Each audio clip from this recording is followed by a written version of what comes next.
We're matching. We matching plaids. The One Ring to rule them all, these edges, and knew I had to have it. I love a good second chance romance. Hey y'all, it's Nat. I hope you're having a terrific day today. And for this video, we are going to be doing my January TBR. Can you believe it's January? I feel like every time I film a TBR, I'm always amazed that time has continued to pass.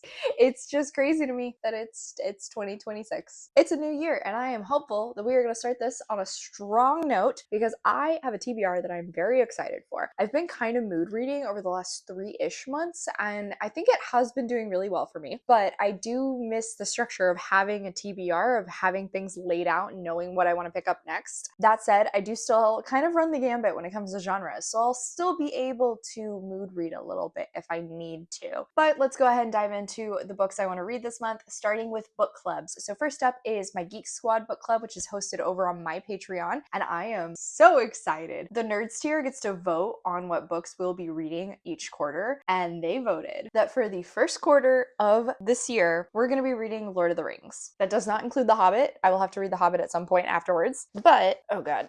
These are such a pain to get out and will also be a pain to put back in. That means first up, we are going to be reading Fellowship of the Ring by J.R.R. Tolkien. But I honestly fought watching Lord of the Rings for so long. My brother hated that and finally made me watch all of them, extended edition, and now I have a pet cat that's named after a character. So it feels like I need to read the books at this point. My mom actually found these editions at a resale shop, and listen, I've never seen anybody else have these editions. They're so old school. Like, look at this art. If you have somehow never heard of Lord of the Rings, start out following Frodo, who has the ring, the One Ring to rule them all.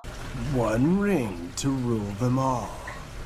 And it is being sought after by Sauron, the, I don't know, what would you call him? Like, he is this giant evil that wants to destroy Middle Earth as they know it. And Frodo gets tasked to go on this adventure to try and destroy the ring, keep it from falling into evil's hands. But of course, drama happens along the way. I'm really intrigued to see how these are going to go for me. I've heard so many things about Tolkien's writing style, and yeah, that I'm nervous. I'm not gonna front with you. I am nervous. But here's hoping I enjoy the book just as much, if not more, than I enjoyed the movies. I will be doing spoilery reading vlogs of these as each month goes. So if you're interested in that and you want to follow along on this experience with me, then check out my Patreon. It's linked down below. Next up, for my fantasy book club that I do in person, I'm not 100% on this one, but our prompt is to read a book with a new to you author. So an author you have not read from before. I'm currently eyeing Heartless Hunter by Kristen Ciccarelli. A possibility I will read this for a readathon. We'll get to readathons later, but I believe this is a romantasy story between a witch and a witch hunter. I think she is like working to protect these other witches that are being hunted down. Not sure, but I think somehow like a marriage of convenience happens. I don't really want to know too much about this going in. I've heard a lot of positive things. I think somehow like their magic is tied in with like their cycle, and that's really interesting. I can't wait to see how that works. But also, this will complete a prompt for the Reddit fantasy bingo board, and I don't have many left. If I can get this read, I think I'll have like 2 books and that'll be it. This is the first in the Crimson Moth duology, so at the very least, it's only a duology, even though I'll be starting another series. My friend Allie just recently reread this in December, and she was telling me that she thinks I will enjoy it, so I'm really amping up myself to pick it up. I also partake in a romance book club in person. It's actually the same prompt to read a book that is a new to you author. However, we did a book swap at our Christmas party in December, and so I think I'm gonna try and read the book I got then, which is Love at First Spite by Anna Collins. Cynthia, who brought this one, said that it was a petty, ridiculous fun time. I think the main character, her fiance ends up cheating on her with their realtor, and they have just bought like their dream house and it has this beautiful view, and so she buys like the lot next door and she's planning to build on it and just basically ruin his perfect view. And I think like the love interest is, yes, the architect that she hires. Petty revenge like that sounds so entertaining, very up my alley, so I am hoping I will enjoy this. It sounds like it'll be a fun time. She said it wasn't super spicy. I'm hoping the laughs make up for that.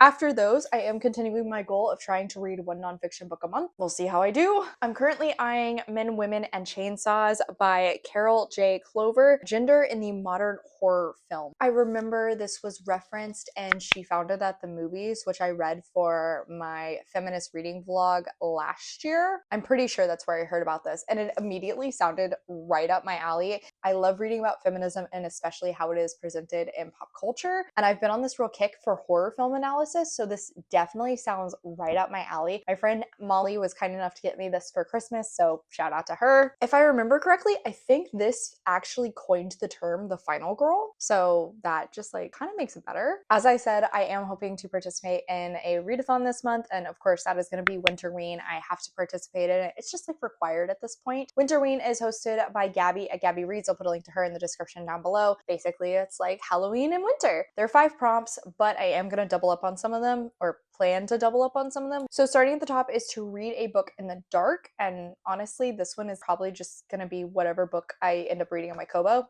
Most of the time if I'm reading on my Kobo, I'm like laying in bed before I go to bed or right when I wake up. After that is to read a horror or thriller book, and I'm currently looking at On Sundays She Picked Flowers by 𝗖cie Schofield. I actually have an arc of this from NetGalley, which means I will be reading it on my Kobo, so it might be a double up prompt here. This is supposed to be a sapphic Southern Gothic story, and I really enjoy Southern Gothic stories. We're following Judith, who officially fights back and takes care of her mother once and for all, then runs off into the woods. She ends up finding herself in a strange house and living there for the next 17 years until somebody comes a-calling. I won't lie to you, I saw the cover of this one and pretty much immediately requested it, but I did see that Jan at Jan Agaton gave this 5 stars. In fact, to quote, she said this is one of the best horror books she's ever read. So I am really excited to get to it. A version of this does also have red on the cover, so it would work for the next prompt. However, I could also pick up Heartless Hunter by Kristen Cicerelli, as I mentioned before. Or the other one I'm looking at is Blood on Her Tongue by Joanna Van Veen. And this one I'm also eyeing for another prompt, which is a 2025 release that you didn't get around to. So this is set in Netherlands in the 1880s, and we're following Lucy, whose twin sister, Sarah, is not doing well. It seems the doctor has actually diagnosed her with temporary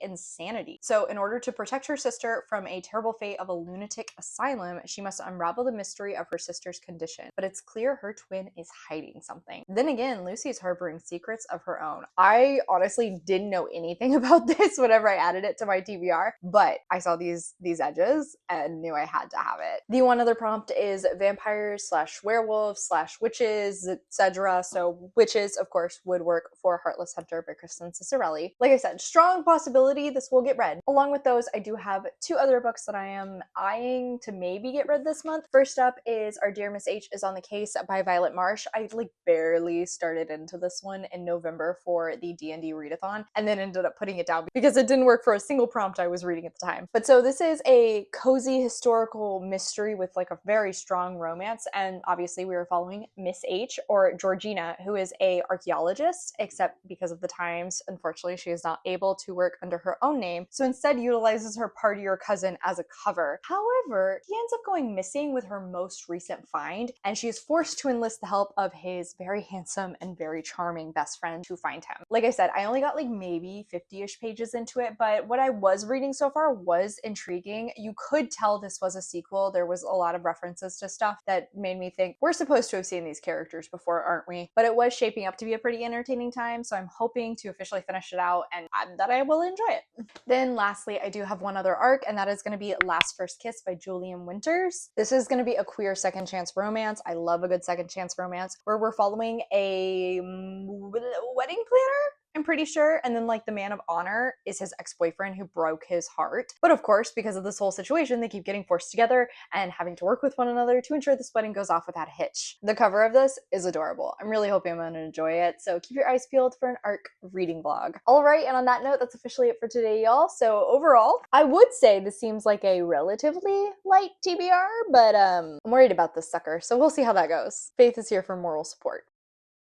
Alright, and on that note, that's officially it for today, y'all. Thank you so much for coming to my channel. I really appreciate it. Make sure to hit like and subscribe down below. If you made it all the way to the end of this video, let's leave a ring emoji in the comments. I have links to all of my socials, as well as a few ways you can support me down in the description. I come out videos on Monday and Friday, but until then, I hope you continue to have a terrific day. Love you, bye!